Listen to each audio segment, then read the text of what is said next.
welcome to another series of More Than Words, a podcast. I'm your host, Alison Kelly, a motivational speaker and empowerment coach. I love this journey. I Mm. absolutely love doing this because I get to meet so many people from so many places.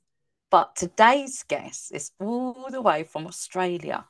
And I'm so honoured because it's 7 o'clock where he's from and 9 o'clock in the morning. So it's 7 p.m. Is that right, Bill? 7 p.m.? Yep, 7 p.m. Yep. Okay, 7 p.m. And Bill is going to be sharing with us his amazing story, his journey of that moment when you hear the words cancer.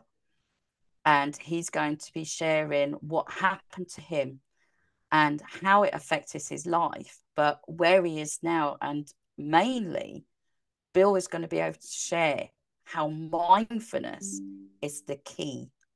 Okay, Bill, welcome to More Than Words podcast. So Thank nice. you. Thank you. I Oh, bet, it's a privilege. so where you are now, it's not spring, it's springtime, isn't it? Springtime where you are in England?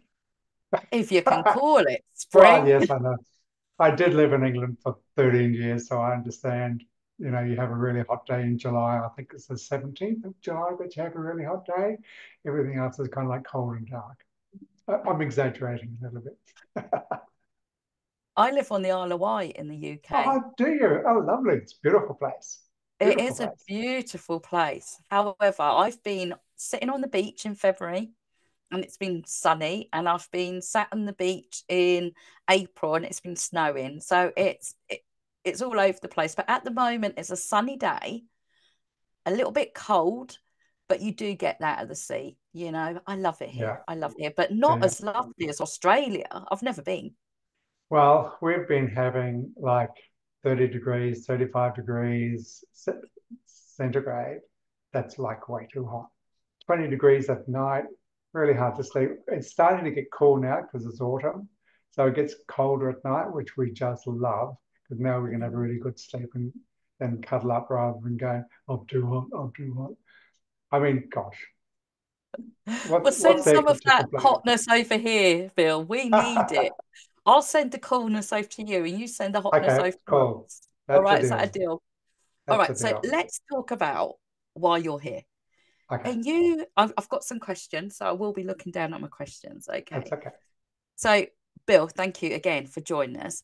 Can you take us back to the moment in 2022 when you received the diagnosis that you had throat cancer? I mean, what signs did you have? Okay, Symptoms? yeah. What was the build up? So I first noticed a lump in my throat. I was at a men's gathering. I've been speaking in men's gatherings for the last 10 years here in Australia. And I could just feel a lump. I'm going, that's unusual. And it was hard. So I thought, well, it's probably just a lymph node, colds and flus, etc. So I wait 2 weeks, and if it's still there, I go and see my GP. 2 weeks later, it's still there. I went to go and see him. He says, go and have a scan, ultrasound. That was inconclusive. Maybe there's something there. Then another scan, then another scan. So I'm getting used to the idea that this could be something serious, but I don't know for sure.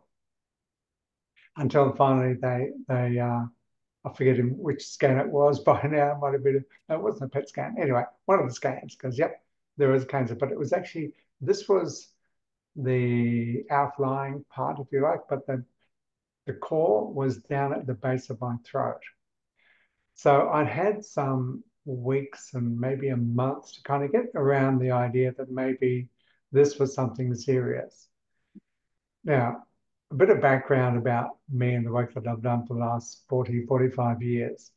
I've worked with mindfulness. Well, back in those days, it wasn't called mindfulness, it was called awareness. So mindfulness is a relatively new term. So, and I've done some training with a national skydiving team, crazy bunch of guys. So I learned about fear and what it does to your adrenal glands. We did 14 jumps in 10 days, and they jump at 16,500 feet. One day we did 5 jumps, 3 before lunch. My adrenals were absolutely shot. But anyway, so they were in formation. They have to be very, very precise. I've also worked with golfers. I work with triathletes. Mm. I've worked with business leaders. So I understand that what we do up here influences everything. And when I got my diagnosis, the ENT specialist said to me, not only him, the oncologist and other people said, there are two key factors. One is support, and I couldn't ask for anyone better than my partner in terms of, the support that she was able to give me. And he said the second thing is mindset. So, okay, I got support kind of ticked off, and I've been doing mindset for 45 years. So, but now I had a very important context to use all those skills that are almost taken for granted. Alice, when you've been doing something for a long time, a skill, whatever it might be, you kind of like take that for granted. But for a lot of Becomes a people habit. who, yeah, it becomes a habit. And you go, well, doesn't everyone know that? Well, no, they don't, unless they've had that same skill training. So I remember sitting in a waiting room, cancer clinic, and looking at people around me. I was about to go for radiation. By the way, I will keep on sipping water because one of the side effects of radiation chemo is kind of fried my salivary glands. So when I eat, I have to sip water, and I'll be sipping water all the time, which is probably good for my hydration anyway. But now I have a more important reason to do it. So coming back to the waiting room, I'm sitting around, can't help but overhear other people's conversations, and I could just tell that for some people, their cancer diagnosis was sending them into a downward spiral. And I knew right at the beginning of my diagnosis, I had some fundamental choices. And one of them was this, is that this experience I could either spiral down, I could crumble, or I could somehow thrive from it. Because throughout, when we were hanging around in caves and writing up stories on cave walls, there was always stories of human beings going through all kinds of incredible adversity, and yet somehow the human spirit is able to lift us up out of that. So a fundamental decision that I made is this going to be a curse or a blessing? Well, with all my training, it was not going to be a curse.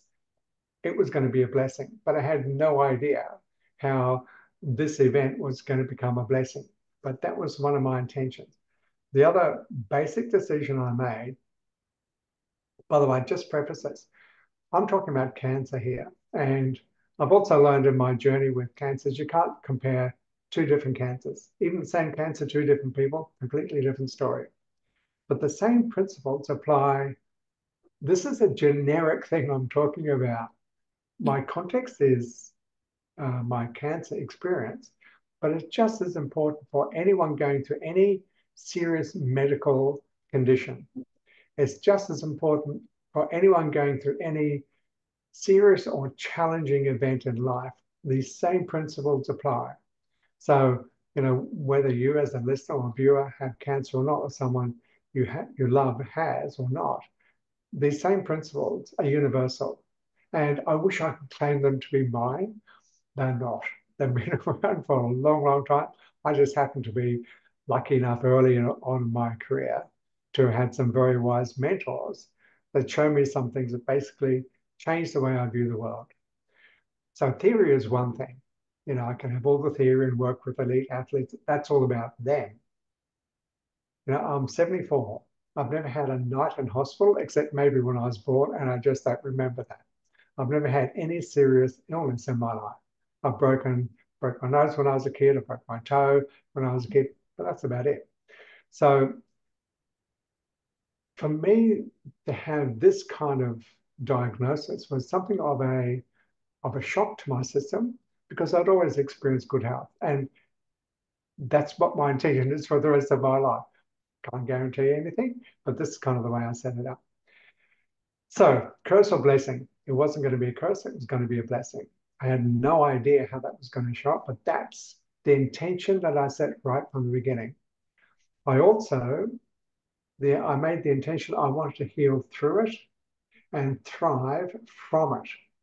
So I didn't want to be a cancer survivor. I don't particularly like that term survivor. It kind of feels like someone's hanging on for, you know, hanging on for dear life. I wanted to take this experience and squeeze the lemon. I mentioned men's workshops. I'm presenting at a men's workshop in May, and the title of my talk is Squeeze the Lemon. And it's about my journey. But really, what it's all about is, all my professional career, when I've found something that I really love, that really has impacted me, I'm almost compelled to share it with other people. I've written 5 nonfiction books, all from experience. And so my partner, Julie, said to me, so Bill, are you going to write a book on this? I'm thinking, yeah, maybe. But the interesting thing is when I started to think about actually writing the book, because I had journaled some of the things, I re-traumatized myself and I re-traumatized Julie. So I'm going, And the thing about a book is you can pick it up, you can read it and put it down and not do anything about what's inside of it. So you've probably heard that expression, overread and underdone. I didn't want, this was too precious. The juice I've been squeezing out of this lemon was too precious for it to be read and not done anything with. So I had to find Yeah. a better way of presenting it, but I'll come to that later. So is it going to be curse or a blessing? And my intention, another overriding intention was I want to heal through it because I knew that this wasn't going to be, there were going to be challenges. There was going to be some tough things that happened to me, and there were, but I Yeah. want to thrive from it. So these are kind of early decisions that I made, and I saw a friend of mine who had stage 4 prostate cancer. He'd been through a 7-year journey with this outside the cancer Seven clinic. years. 7 years. He Wow. called it chemical castration. Um, anyway, I saw him outside the clinic and we go, oh, hi, what are you doing here? I knew he had cancer. He didn't know I had cancer. And he said to me, Bill, you might find this hard to believe, but this has been such a precious gift. And I'm going, well, I get you. I get you. Any adversity, and you know this personally, or your guests know this personally, we can go through. I like that idea of, you can get into a shit fight and you can go so deep down, like how can the shit be even worse? And it does get worse. But then from the depths of that can rise a lotus, which has a beautiful blossom, Mhm. it has beautiful perfume. So it's like, and the human spirit can do that. So everyone watching this, everyone listening to this, there's a part of us which can transcend anything. Yeah. So what I wanted to do was to make sure that the skills that I had, that I used them consciously, because a lot of people in the waiting rooms that I saw, they were making unconscious choices. This is Yeah. going to kill me. This is a disaster. This is the end of my life. And all those decisions, all those thoughts, all those beliefs is going to affect the body. So, Bill, so sorry, yeah, can I just share with you? You've just reminded me of something. So I scolded myself really badly down here. The long hot water bottles, although you might not need them in Australia, but the long hot water bottles. So it's not a short one, it's a long one. And I'd filled it up, boiling hot water, filled it yeah. up, and I hadn't put the lid on properly. And I put it over my shoulder and it sprung back up and it literally just went all down me. And I rang, the doctors thinking that's not that bad. And they got an ambulance to me. So I'm lying there and all my skin's peeled away at this rate, like literally all down my arm, all down my chest, everything. And I'm lying there so calm. And the ambulance guy said to me, "You're very calm." And I said, "Well, I'm not lying on an ambulance." And he looked at the nurse thinking I'd hit my head. I said, "I'm not lying on an ambulance trolley." I said, "I'm actually lying on the beach in Dubai." And I said, "This burning isn't from the Warmth hot of the water, sun. it's from the sun." And I was so calm. because I retrained. And like you said, those people in that Yes. waiting room, it is a sense of panic, of fear, isn't it? It's your body, your Yeah. mind goes into what if, how long have I got? So for us to be able to, for anyone to be able to use mindfulness and to be able to control the breathing and control the thought Yes. process and retrain their subconscious mind Yeah. can be done. But I think for me personally, I think it takes something inside of you, that fighting instinct, like you said, thrive or not. So you need to make that decision. Do you want to Yes. thrive through this or do you want it to get you? I don't know if Yeah. that's the right way of saying it. Well, no, that's you're right on. And that thing about um, you what you're saying about lying on a beach in Dubai and the sun's coming down. Visualization is a big part of what I've done for a long, long time. Mm, And the power of visualization is so deep and so profound. And it's a skill. I didn't have that skill at the age of 12 or 22. I learned it around the age of 28. And I refined it and refined it and refined it. So that now when it comes to this, it's automatic. But you don't have to spend years or decades learning that skill, but you do have to learn it. Otherwise, so one of the things I was very clear about, I'm very good at boundaries with myself and other people. So so they knew it was here, the cancer was here, and they mm, sent me for a PET scan, which was basically going to tell me if it's anywhere else in my body, which would have been a completely different story had it been anywhere else in my body. So I had the PET scan on the Monday, and I'm supposed to talk to the doctor on Wednesday. He gets COVID. So we don't have that conversation till Friday, by phone, not in person. So I've got 5 days with an opportunity for my mind to go ballistic. Is it here? Is it here? Is it throughout my body?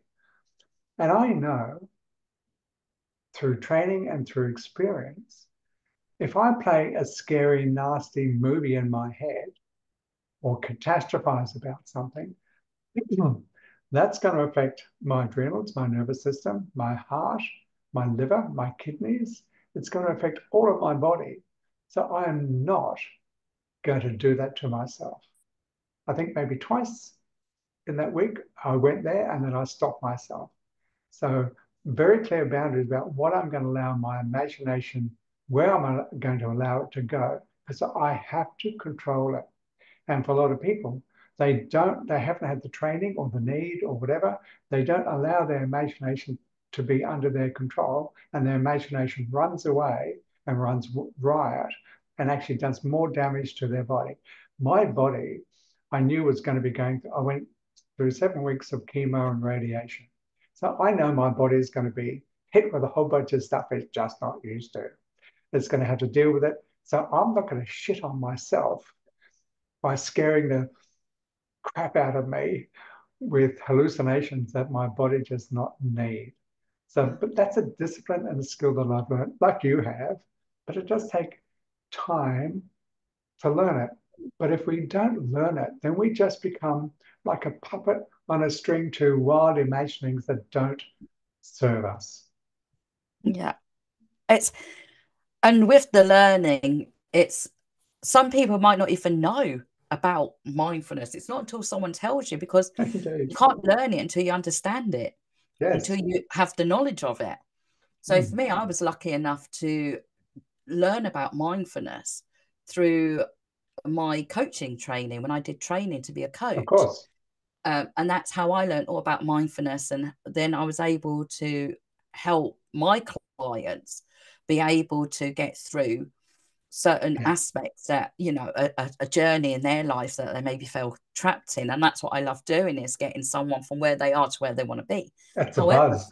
sometimes, however, sometimes, and I'm going to be honest, Bill, sometimes even when we've got that inner strength and that inner ability to go, right, I'm going to think positively and I'm going to mindfulness this, there is going to be times that life's going to come. I've had this last week that it's going to be so hard to try and get back. But if you've got the first part of it, like you said, you went there, but you brought yourself up. I've Yeah, been there, now I've brought myself back up. yeah, yeah. Now I'm starting to, do the the thought process that you have to go through, the Yeah, retraining, the wording, the breathing, the writing it down, the getting it out yeah. in the open. But it's not, I don't want the listeners to think this is an easy process. No, Oh, I'm going to do mindfulness and everything's going to be fine and I'm going to be happy for the rest of my life. It's not like that. So please, listeners, don't think we've got a no. magic wand. Oh, We no, have, no. We still, no matter who we are, we still have to do the work yeah, because life is still going to bring us challenge. In fact, I remember one of my early mentors. He was asked a question. So someone was saying, I've got these problems. I had these problems all my life. I don't want to have any problems anymore. He said, well, I can take you to a place where people have absolutely no problems at all. He said, where do I go? Where do I go? He said, go to the local cemetery. They got nothing to worry about anymore. They're dead. But if we're alive, we're going to have stuff that we have to deal with. So you and I are both trained in this. It doesn't mean to say we are immune from um, from ups and downs. We still have ups and downs, but the thing is, it's not how many times you fall over; it's how many times you get back up again. So, and the other thing I was on a podcast and they were talking about, people want to be happy, but the myth about being happy is that it's a straight line and you'll be happy and there'll be unicorns and roses and flowers everywhere and there won't be any issues to deal with. That's delusional. I would much rather have challenges in my life that bring out the best in me. Otherwise, I've worked for a long time as a coach, 20 years as a coach. I've worked with work-life balance, for example, and people want to, they want to have an easy life. I don't know if you've heard of a guy called Robert Kiyosaki. He wrote Rich Dad, Poor Dad. He's done programs around the world. He did programs in Australia 30 years ago. And one of his flip charts, he lined down the center and two columns. One column was the word hard, and the other column was the word easy. And he said, if you take the easy way out, your life will become harder. If you make the hard decision, your life will become easier. And I took that flip chart and put it on the back of my toilet wall for about 6 months. yeah. So it's how we It's deal with things. It's how we deal with things that it really is a is. cool thing. Yeah. It's almost like the is it law of attraction. If you get Yeah. an apple and you cut it in half and you put it in a container and you say horrible things to one part of the apple and you say another nice things to the other, the one that you're saying the nice things may go a little bit brown, but the one that you said horrible things to will actually go darker and horrible and go rotten more. Yeah. So, it is law of attraction as well. And for me, let's go back to survival, the survival instinct. We've got to understand as well, what I teach people is we are all born with inner survival. A baby doesn't learn how to cry. No one teaches a baby, right, you've got to cry now because you Mm. want fed or something wrong. That is something in us. We are born with inner survival. You were saying about the cavemen, that is where that comes from. We're all born with that inner survival and happiness as well. You know, People forget that we are all born with inner happiness because no one teaches a baby Yes. how to smile, how to laugh.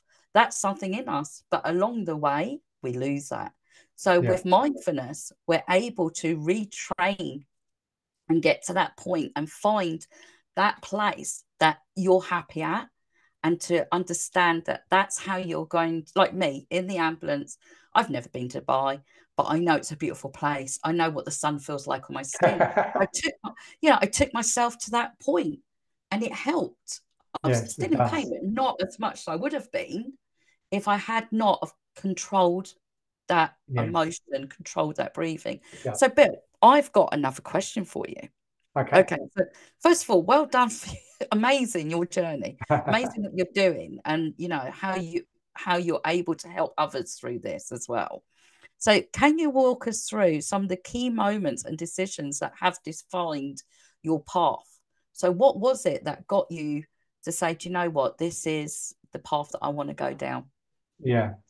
Um, so I guess leaning on my, 40 plus years of training in this, I knew, well, one of the things is this, is I knew at this period of time in particular, I had to be a servant of my body. In other words, I'm 74, I don't get up and pee 2, 3 times a night. And a lot of men my age do. But during treatment, I'd wake up 2 o'clock, 4 o'clock, and it was winter, it's cold outside, I don't want to get out of bed. And normally what I would do is I'd talk myself out of it and go, I'll just wee when I get up in the morning.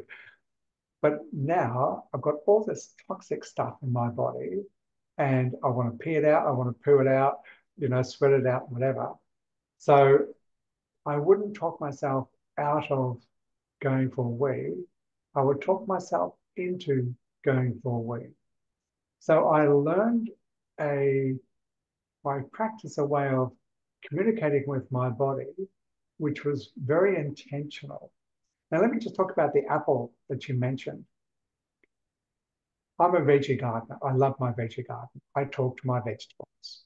Anyway, any gardeners here listening, watching, they'll be going, yeah, right, I do that too, Phil.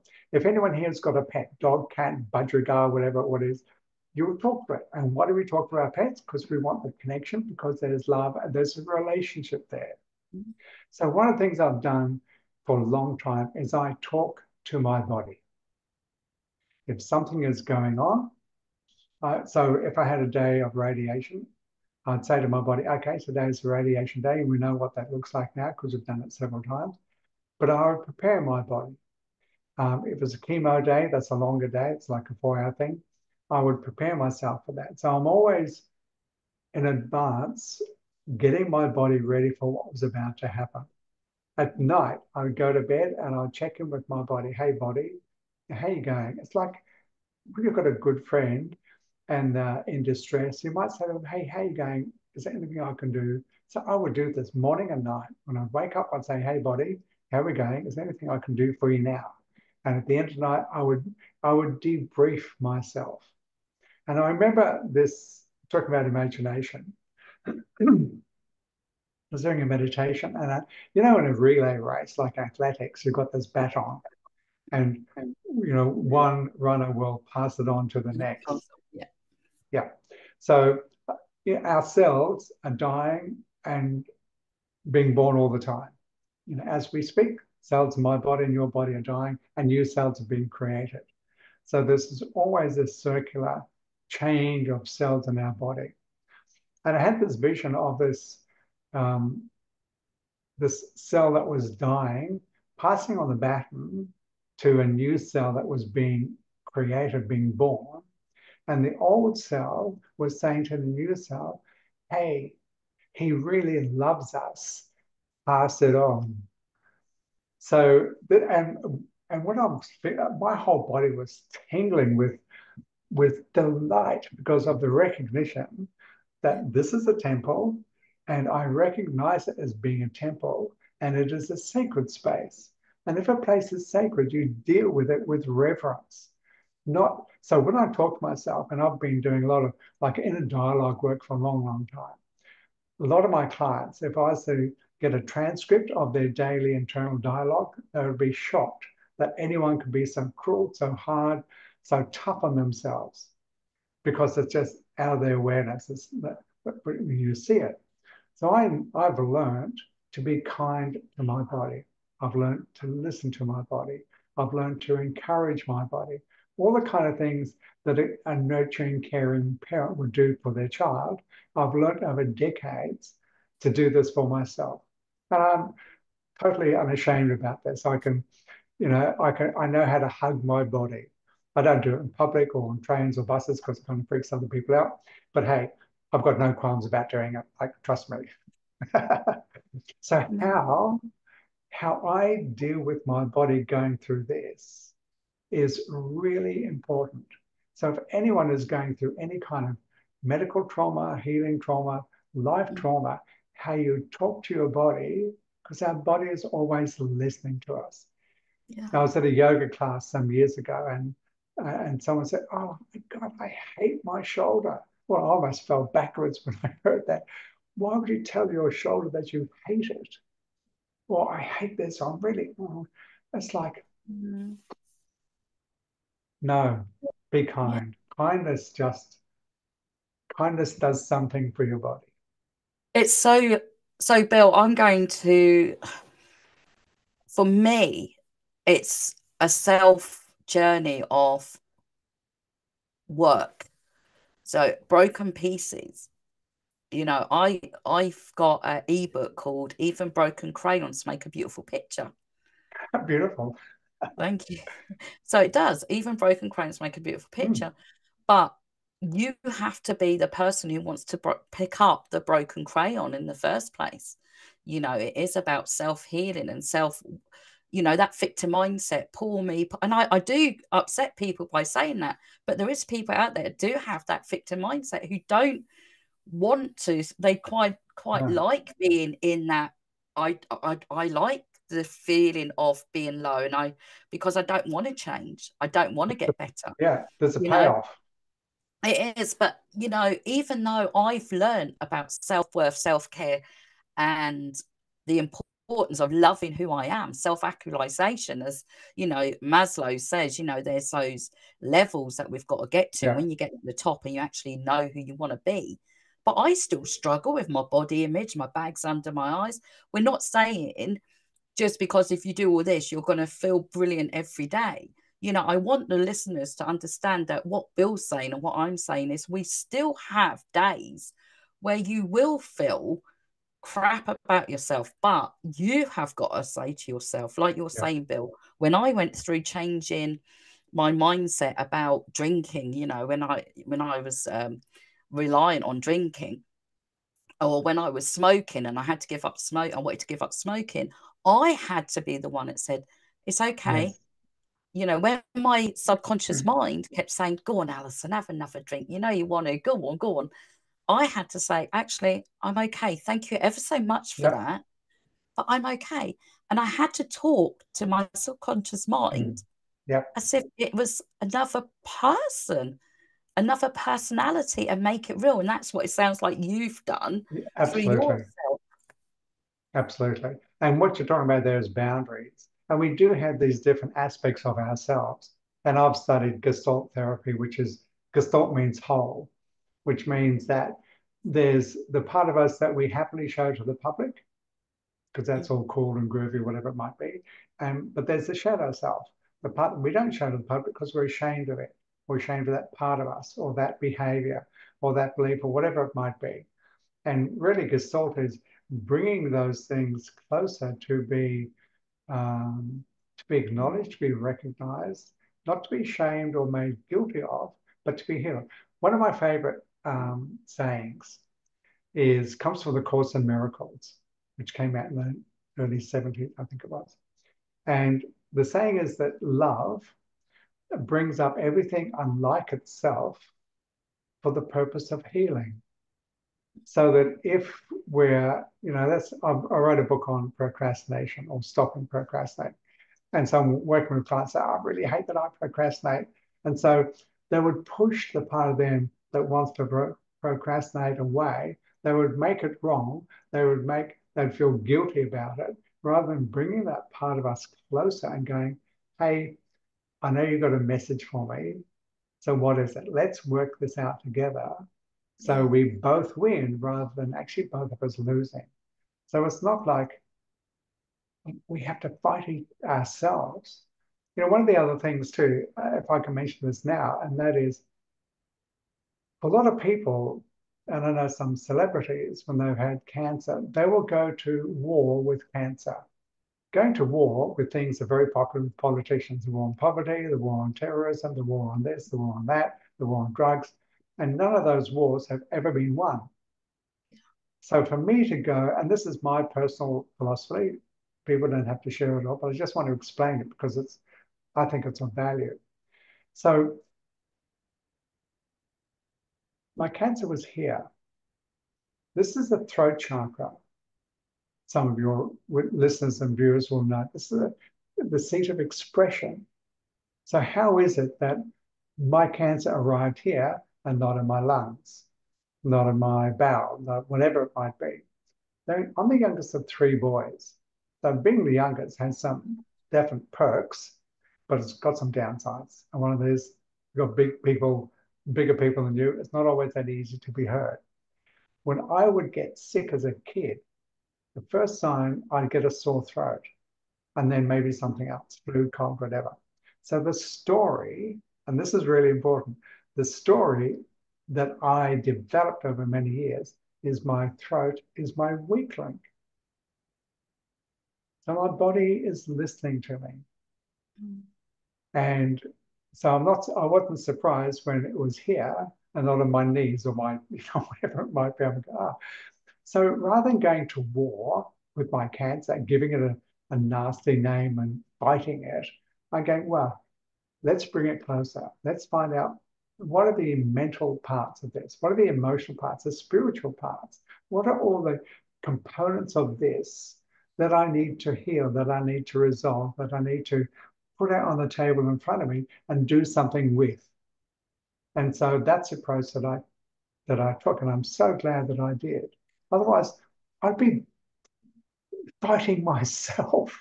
My body's got enough to deal with the chemo and the radiation. I don't need to dump a whole bunch of shit on myself besides that. So this again where boundaries came in of me deciding what I want to keep sacred. Another quick story. Actually, I'm just on another sip of water. I must be talking a lot. Okay, I'm gonna have to sip. It's thirsty work. So my narrative, and once I became aware of the narrative that I've been telling myself, oh, okay, I'm going to stop this one. And I turned that my voice is my power. This is a power source. It's a much healthier thing for my body to hear that than this is my weak link. So, but I remember once I was going to the chemist and I was getting some throat spray because I get a dry mouth. And I ordered it, and the woman behind said, "Oh, so what do you want this for?" So I just been diagnosed with cancer, going through treatment. She said, "Oh my gosh, that's terrible. That's horrible." I said, "No, it's not terrible. It's not horrible. It's treatable, and I'm managing it." So here's the thing. Most people have some kind of story about cancer, their personal story or somebody else's story. And I was like this before my diagnosis. That empathetic part of me would go, oh gosh, that's terrible. And the terrible is a narrative. And I don't want that narrative anywhere near me. Thank you very much. I've got my Yeah. own narrative to deal with. And this is, let me use a pen here. So coming back to my original, is this a curse or is it a blessing? I want to explain that a little bit more. Shakespeare said in Hamlet that nothing is good or bad except thinking makes it so. So, and this concept I learned really from a mentor of mine 45 years ago. And he said, life is meaningless, which kind of shocked us because we're on the journey of self-exploration. What do you mean life is meaningless? So he explained it this way. He said, every event in your life, and I'm going to use this pen as an example. This is Mm. purely an event. We have hundreds of events every single day, waking up, breakfast, having a wee, having a poo. They're all events. In and of themselves, they're innocent. They mean nothing. Totally innocent. But we are compelled as human beings to make meaning out of every single thing that happens to us. Yeah. So here's my cancer diagnosis. I can either say this is a blessing or a curse. Whichever meaning I make out of this becomes my reality. So the meanings, and there are multiple meanings I can make on this, but whatever meaning I take on board becomes my reality. And the meaning that I make of it is always self-chosen, always self-chosen. And he went on to say this last bit, and for your viewers and listeners, if you hear nothing else that I've said, I will say, hear this part. If I was to give you something more precious than gold, it'd be about what I'm about to say. And he said this. Okay, so here's an event. It's meaningless. I place a meaning on it. The meaning is self-chosen, Mm. and that becomes my reality. And he said, the meaning that you make, it doesn't matter whether it is true or not, because truth is always debatable, always. He said, the real question is the meaning that I'm making about this event useful or not? Wow. And I was Yeah. sitting there in the workshop and I was just processing what he was just saying. And I'm going, Mm. we didn't have the expression, oh my God, back those days, Yeah. or what the actual, but that Yeah. was the kind of moment that it was. It was like, and Yeah, I remember, I just went, wow. I just blown away. and I Yeah. remember going home and my girlfriend came over and she would have had a bad day at work and she was like, and said something. And so she just said something, and I became aware of the meaning that I was making of what she was saying. And I was spiraling down. And I stopped myself and go, well, okay, she said this. What's the meaning I'm making of that? And what's the meaning underneath it? So we have layers of meaning. And when I got down to the real, because this is just a trigger at the top here, but this will be an existential belief about me and the world. When I became aware of this, I asked myself, well, is this belief, it was a belief, is it useful or not? Well, actually, no, it wasn't. Because Yeah. it wasn't, I dropped it. And I've learned to do that for the last 45 years. Yeah. This That's has saved something. me. This has saved me probably hundreds of thousands of dollars in therapy fees. Yeah. I was going to say, you just say that now, it's kind of like, when they say the penny drops. Yeah. So for me, like I said, the last 5 days, I've been going through this emotional up and down because people think just because you're a coach or a counselor, you've got this happy life and you've never got problems because you know what, life's brilliant. But I've just had to go through what you said. And last night I sat there and I went through, and it's kind of what you just said then, I kind of like put meaning to the feeling. I made the feeling, I put the feelings in one box, imaginary box, and Mm-hmm. I put, what the problem was in another box. And I kind of like digested it all and everything. And I thought, right, let's put meaning to it. What actually is going on? And there was this word that came up, and I went, that is what it is. That is what I've got to deal with. That is what I have to digest and get to the bottom of, and Yeah. then heal from that. So, you saying that, that's what I did last night. And I woke up this morning a completely different person, feeling a lot happier, thinking, right, do you know what? I now know what it is, and Yes. I've put the meaning to it. I've put the meaning to the emotion.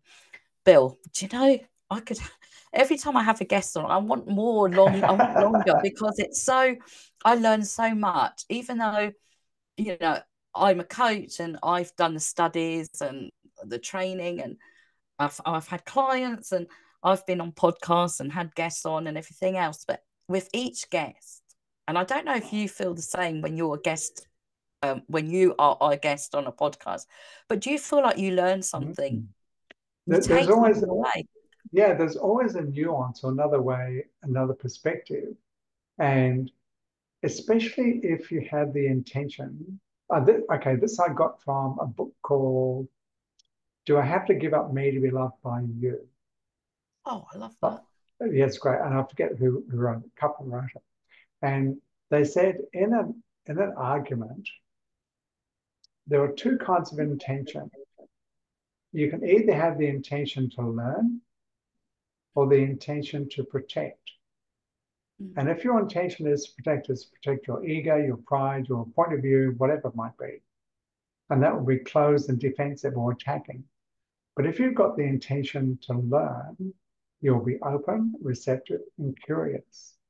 And they said that most people are unaware of their intention in an argument. But when you become aware of what your intention is, it's only with awareness or mindfulness that you can actually change your intention. So when I'm a guest on a podcast, or if I'm listening to a podcast, part of my radar is out there for going, what's another nuance?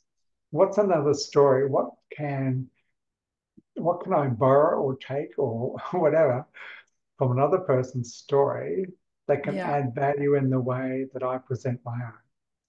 Now, on your podcast, and I listened to your interview with Ryan, which was just blew me away. I haven't watched his video of his event, but I'm going to. Um, it just goes to prove that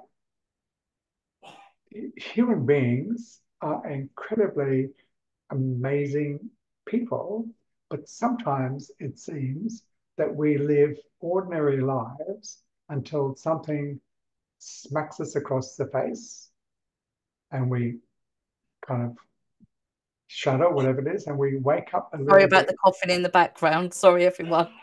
Oh, no, that's okay. My partner's talking in the background. I can hear him coughing. Apologise.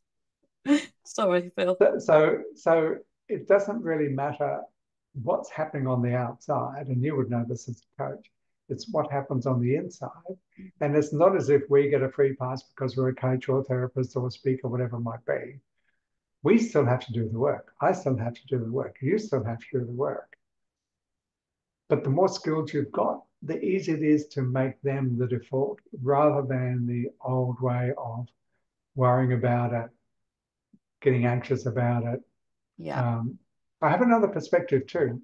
I'm not quite sure how much time we've got, but I'll just, if I can I'm add, going to bring it to wrapping up a couple of minutes, Bill, oh, but no, but let carry me on. I'd just love, add, yeah. add this a little bit.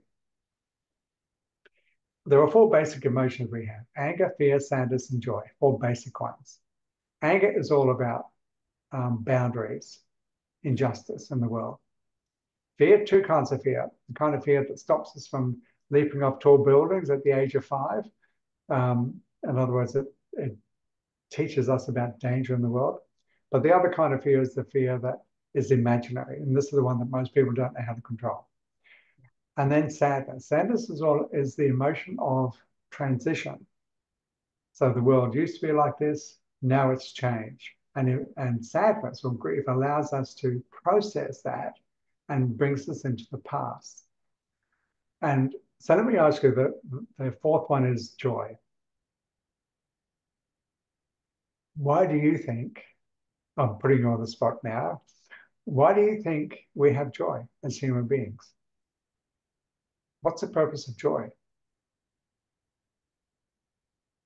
So for me, I think the purpose of joy is to understand pain because Yes. that's what I feel personally. I think if we don't have joy, then we cannot understand pain and we cannot heal. So we have to have joy to understand the journey that we've gone through. Yep. A friend of mine said you can't have the good times without the bad times. So there's contrast. Yep, I get that. But Yeah. there's another reason. There's another reason why, as human beings, we have joy. Okay. Go on, tell us, Bill. I'm not going to guess anymore. All right.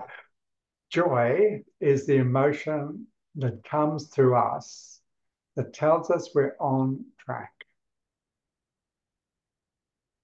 Yeah. So for you, I imagine, and I'm hallucinating here, I'm guessing, that you have a lot of joy when you do these interviews. Yes. Yeah. So that's telling you that you're on track.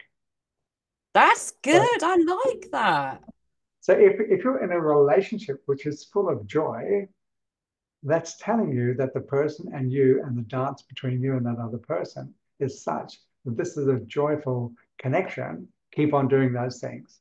But if people have no joy in their job or in their relationship, they either need to change their job or how they're Mm, doing their job, or they need to change their relationship or how they're doing their relationship.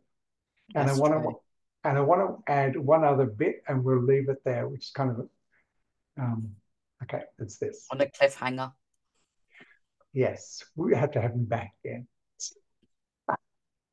So when I work with people and they come to me and with anxiety and they say, you know, I want to get rid of my anxiety. So my point of view about anxiety, depression, fear, and anger, and joy even, they are things that we do rather than things that we feel.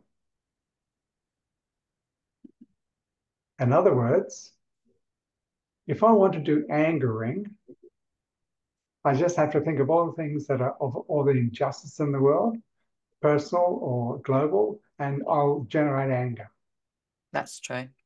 In other words, here I am feeling nothing.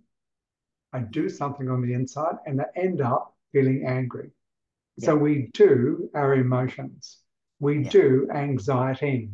So when I'm dealing with someone that's, quote, got anxiety, it's not like there's a big or depression, which is kind of tougher. There's not this dark cloud of depression that goes cruising around the world looking for people to pick on.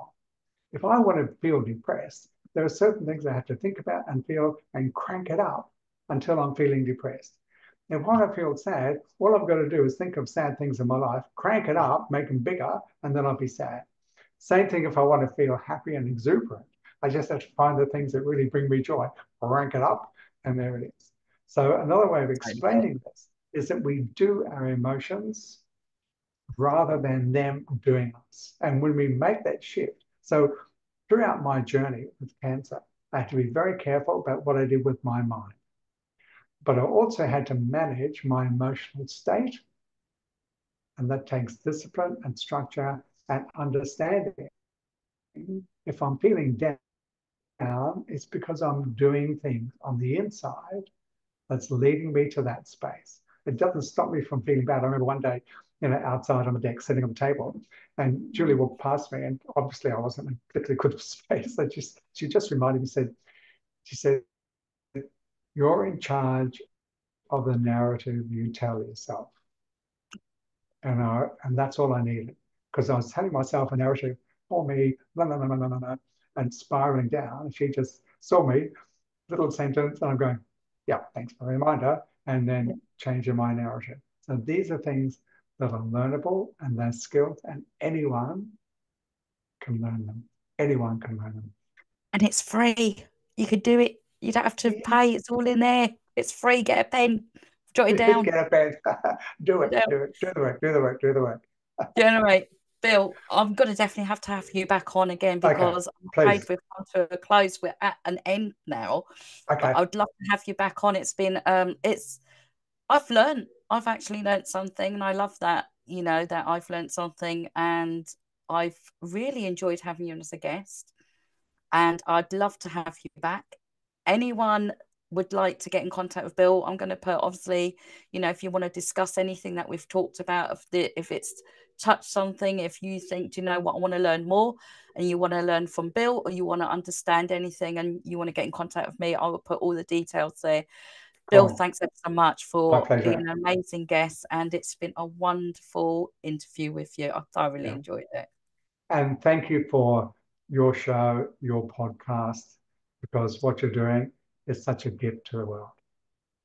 Oh, thank you. That means a lot.